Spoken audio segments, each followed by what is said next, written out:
السلام علیکم ورحمۃ اللہ۔ امید کرتا ہوں ناظرین کہ آپ لوگ بخیر و عافیت ہوں گے۔ ناظرین، اذان سے پہلے درود شریف پڑھنے کا کئی جگہوں پر عام سا ایک معمول بن گیا ہے، اور اس کے لیے حوالہ دیتے ہیں کہ اللہ تعالیٰ نے قرآن کریم میں ارشاد فرمایا ہے، ان اللہ وملائکتہ یصلون علی النبی یا ایھا الذین آمنوا صلوا علیہ وسلموا تسلیما۔ تو ناظرین، اس بات میں کوئی شک نہیں ہے کہ اللہ تعالیٰ نے اس آیت کریمہ میں آپ صلی اللہ علیہ وسلم پر درود پڑھنے کو کہا ہے، لیکن سوال یہ ہے کہ اذان سے پہلے درود شریف اور اس کے بعد میں جو پڑھا جاتا ہے، اس کی کیا حقیقت ہے؟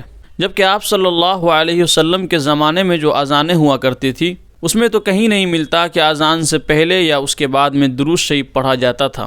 تو پھر یہ اذان سے پہلے اور اس کے بعد میں درود شریف پڑھنا مسلمانوں کے کئی سارے مساجدوں میں سننے کو کیوں ملتے ہیں؟ تو ناظرین، اسی حوالے سے آج کی اس ویڈیو میں ہم فتویٰ دیکھیں گے اور جانیں گے کہ اذان سے پہلے درود شریف پڑھنے کی شرعی حیثیت کیا ہے، اذان سے پہلے درود شریف پڑھا جائے یا نہیں پڑھا جائے، اور اسی حوالے سے علامہ یوسف بنوئی ٹون کے دارالافتاء کا فتویٰ بھی دیکھیں گے۔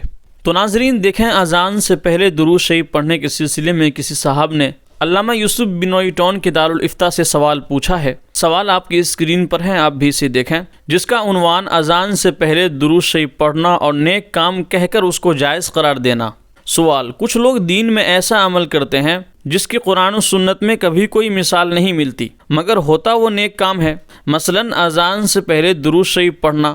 اعتراض کی صورت میں دلیل یہ دیتے ہیں کہ ایسا نیک کام جو شریعت میں منع نہیں، اس کا کرنا جائز ہے۔ جواب: بدعت ان چیزوں کو کہتے ہیں جن کی اصل شریعت سے ثابت نہ ہو، یعنی قرآن مجید اور حدیث شریف میں اس کا ثبوت نہ ملے، اور رسول اللہ صلی اللہ علیہ وسلم اور صحابہ کرام اور تابعین اور تبع تابعین کے زمانہ میں اس کی ضرورت یا امکان کے باوجود اسے نہ کیا جائے، اور بعد کے زمانے میں اور اسے دین کا کام سمجھ کر کیا یا چھوڑا جائے، اور ترک کرنے والے کو ملامت کی جائے۔ بدعت بہت بری چیز ہے۔ حضور رسول مقبول صلی اللہ علیہ وسلم نے بدعت کو مردود فرمایا ہے، اور جو شخص بدعت نکالے اس کو دین کا ڈھانے والا بتایا ہے، اور فرمایا ہے کہ ہر بدعت گمراہی ہے، اور ہر گمراہی دوزخ میں لے جانے والی ہے۔ درود شریف پڑھنا ایک مستقل عبادت ہے، اس کے بہت سے فضائل قرآن و حدیث میں وارد ہیں، اس کی کثرت برکت، رحمت اور خیر کثیر کا ذریعہ اور سبب ہے، لیکن دوسری طرف اذان ایک مستقل عبادت ہے جو نماز کی خبر دینے کے لیے مشروع کی گئی ہے، اور اس کے الفاظ حدیث مبارک سے ثابت اور منقول ہیں، اس میں کسی قسم کا اضافہ یا کمی کرنا جائز نہیں ہے۔ لہٰذا اذان سے پہلے اور بعد میں بآواز بلند درود و سلام اور اذان کے بعد کی دعا پڑھنا شریعت میں ثابت نہیں ہے، یہ گویا اذان میں اضافہ ہے۔ رسول اللہ صلی اللہ علیہ وسلم نے درود شریف کے جتنے فضائل بیان کیے ہیں، وہ صحابہ کرام رضی اللہ عنہم، تابعین کرام و تبع تابعین کرام رحمہم اللہ کے سامنے تھے، لیکن کسی نے اذان سے پہلے یا بعد میں بلند آواز میں درود شریف پڑھنے کا معمول نہیں بنایا۔ اس لیے اذان سے پہلے یا بعد میں درود شریف یا اذان کے بعد بلند آواز سے دعا پڑھنا بدعت ہے، اور اس کا ترک کرنا لازم ہے۔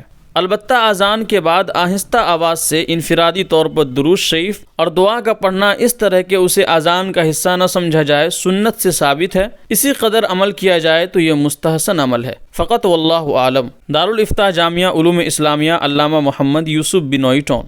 تو ناظرین، اس بات سے یہ معلوم ہوا کہ اذان سے پہلے یا اس کے بعد میں جو درود شریف پڑھنے کا معمول ہے، اسے اس طرح سے نہ پڑھا جائے کہ اسے اذان کا حصہ سمجھ لیا جائے، جیسا کہ آج کل اذان کے بعد لاؤڈ اسپیکر پر فوری طور پہ پڑھا جاتا ہے۔ یہ طریقہ غلط ہے۔ البتہ اگر اذان ہو چکی ہے تو لاؤڈ اسپیکر بند کر دیں، مائک بند کر دیں، اور اس کے بعد انفرادی طور پر آپ درود شریف پڑھ لیں، تو اس درود شریف پڑھنے کا بھی ثواب آپ کو ضرور ملے گا۔ تو ناظرین، امید کرتے ہیں کہ آپ اس مسئلہ کو اچھی طرح سمجھ گئے ہوں گے۔ فتوے یا کسی مسئلے کے حوالے سے اگر آپ کو بھی کوئی سوال ہو تو ہمیں کمنٹ باکس میں بتا سکتے ہیں۔ پھر ملتے ہیں کسی اور ویڈیو میں الگ ٹاپک کے ساتھ۔ جب تک آپ اپنا خیال اور ہمیں بھی اپنے دعا میں ضرور یاد رکھیں۔ السلام علیکم ورحمۃ اللہ۔ جزاک اللہ خیر۔